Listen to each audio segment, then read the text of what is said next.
Hello, happy Thursday.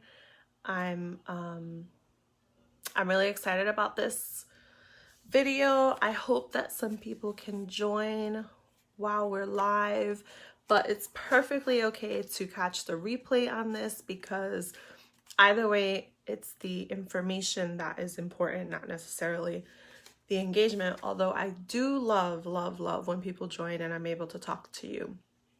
So in case you didn't know this, which you might, but in case you didn't know this, I do a live video every Thursday night at 8 p.m. Eastern Standard Time, where I talk about mental illness in more depth. So if you just want to put that on your calendar, if you like to watch live, if you want to join, just know that it is always Thursdays at 8 p.m. So I'm going to get started fairly quickly, but I do have a question for those of you who join, whether live or on the replay. How has your weather been this week? Like super helpful or super depressing? Because I'm going to be honest, the weather affects my mood like you would not believe. So winters are always really hard on me, harder than, other seasons. And then when I get a glimpse of the sun, I'm so happy. I'm outdoors all the time, soaking in as much vitamin D as I can get. And then you have like a week like this week and last week, which has not been sunny at all. It's been raining here. And not so much raining, but it's been really cloudy and chilly and not favorable. So I've been like, blech. Like I am not excited when I wake up because there's no sun. I'm not excited that I don't get to go out and enjoy the sun, but it is what it is. And I'm hoping for more sunshine next week. So again, let me know what your weather was like wherever you're watching from and whether you enjoy that weather or it makes you feel bluck. So I'm going to just get started. Today's topic, I'm going to be talking a little bit about the criteria or the symptoms, I should say. Well, it's actually called a diagnosis criteria. So if I find that the most, what's the word I want to use?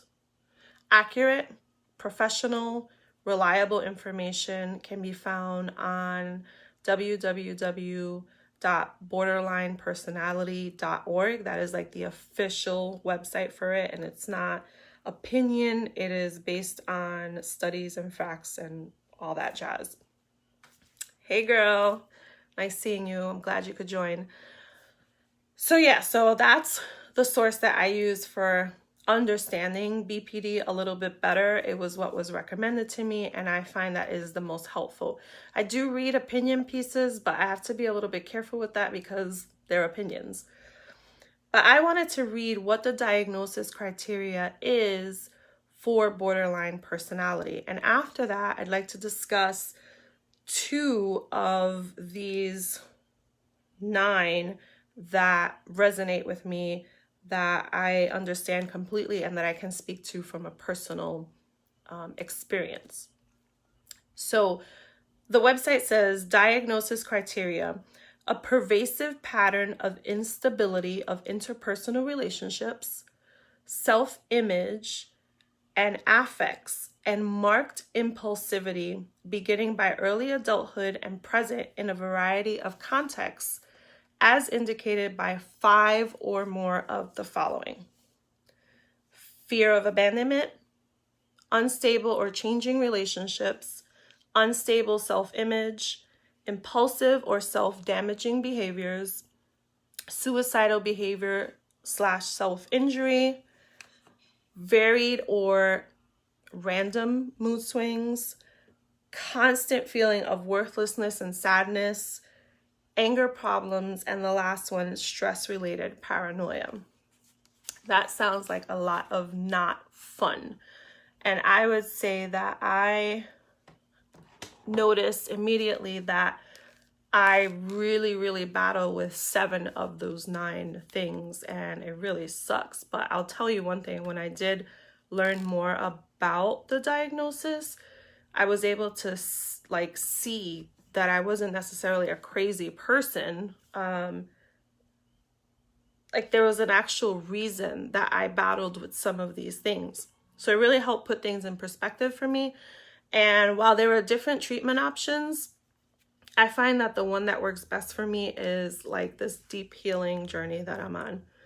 So the two that I want to talk about, and I'll give some examples from my own life, right, and I find that this is common with a lot of people who battle BPD, because I've spoken to many people along my 6 months journey. But the number one for me that I find that a lot of people struggle with, and I struggle with the most, is fear of abandonment. Now, I think in many ways, most of us have some fear of abandonment in some way, shape, or form. But I think for someone who battles with BPD like me, it isn't at the constant, like it's in the forefront of your thoughts all the time. So I don't just fear being abandoned by people I love. I literally go into every relationship cautious of not doing the wrong thing that would cause the person to abandon me if I really care about you. And you could see where that would cause a lot of tension, because instead of being able to just be yourself, you're always worried, well, if I say the wrong thing, if I do the wrong thing, if I look the wrong way, is this person no longer going to like me, and are they going to abandon me? What if, like, am I too offensive? Am I too quiet? And so there's no rest for the mind of the person battling BPD when going into relationships, because there's this fear of abandonment that kind of dictates how you approach relationships, which is not fun. And now that I know this, I'm able to approach relationships in a completely different way and not obsess so much on whether or not I'm going to lose the person, but just be myself and allow the person to choose me instead, which is a much greater feeling, by the way. So I don't know if that makes sense at all. If anyone can relate to that, please feel free to drop a comment. I will not judge you. This space was made for people to feel comfortable. So I hope that you do feel comfortable. And if you don't feel comfortable dropping a comment, please feel free to message me.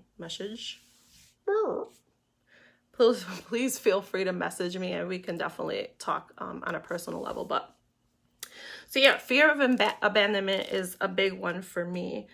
And the other big one is varied or random mood swings. So there's a lot to be said about that. And actually, I hope that at the end of this series that I'm doing, that you can see how all of the things are connected in some way, shape, or form. You may be asking how, right? So how does fear of abandonment affect your mood? So again, when you're entering relationships or in existing relationships, you're still like, you're kind of always worried that the person will abandon you. And you may ask why that is, but for me, and I can't speak for everyone, for me, I think that because I can be a difficult person, I worry. And let's be honest, most of us can be difficult people. We all have things, you know, we all have those things that annoy someone. Like we all annoy each other. That's how I like to see it. I know that I must do things that annoy people. And I love you for loving me anyway.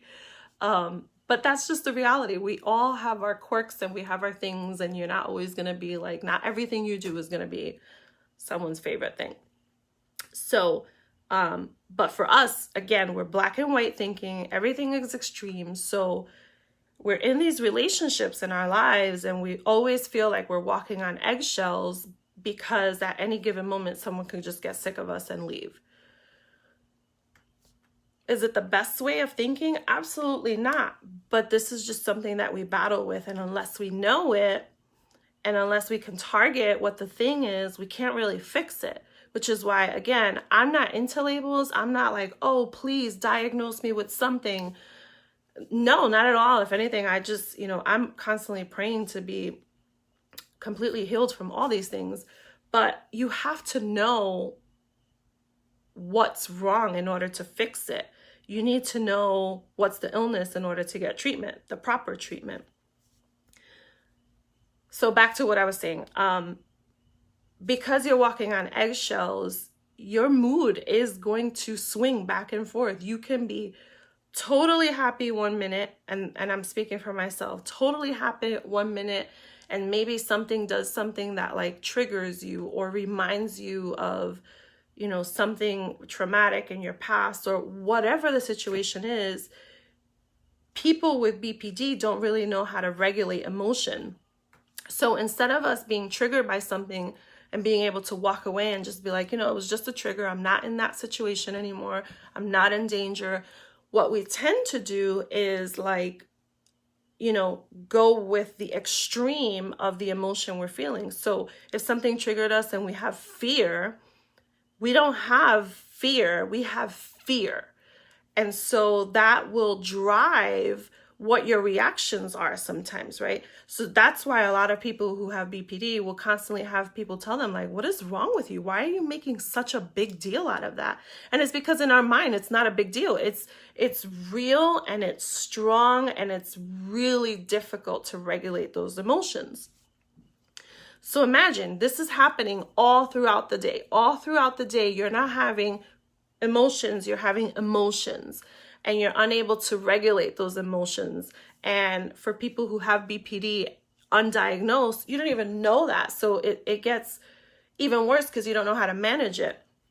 So, you know, it could go from like something triggered me and I have fear to someone saying something that pushes the button of fear a little further to now me like lashing out because I'm trying to protect myself from this danger that I'm not really even in. I really hope that like makes sense, that I'm able to kind of piece that together for you in that, no, we're not irrational by choice, at least. This is a legitimate thing that's happening in our body and we have very little control over it. And when we do, it takes work. Like I'm working daily to tell myself, okay, in the grand scheme of things, how angry should you be? Or in the grand scheme of things, how worried should you be? And it's a constant battle in my mind of me telling myself that it's not the end of the world. It sucks. It's painful. It may even be wrong. You may be justified, but it's not the end of the world. And so those are the two of the symptoms that I found were high on my list. And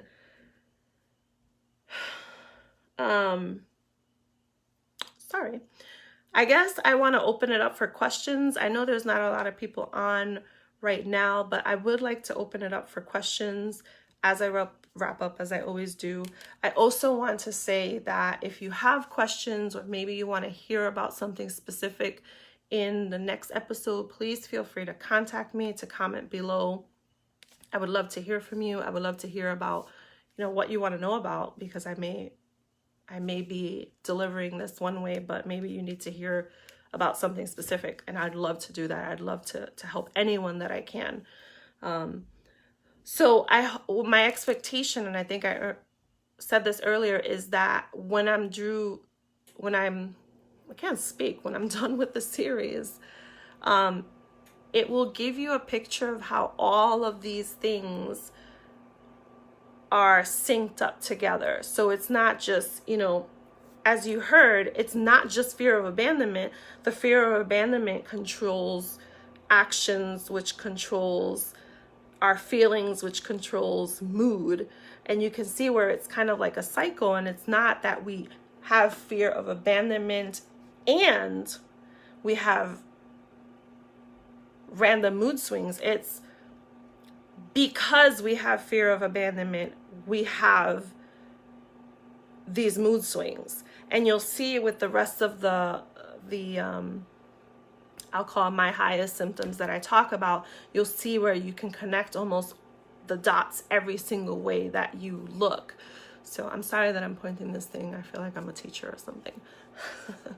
But anyway, so yeah, that was it for today. I wanted to keep it kind of short and simple, but also provide as much details as I possibly can.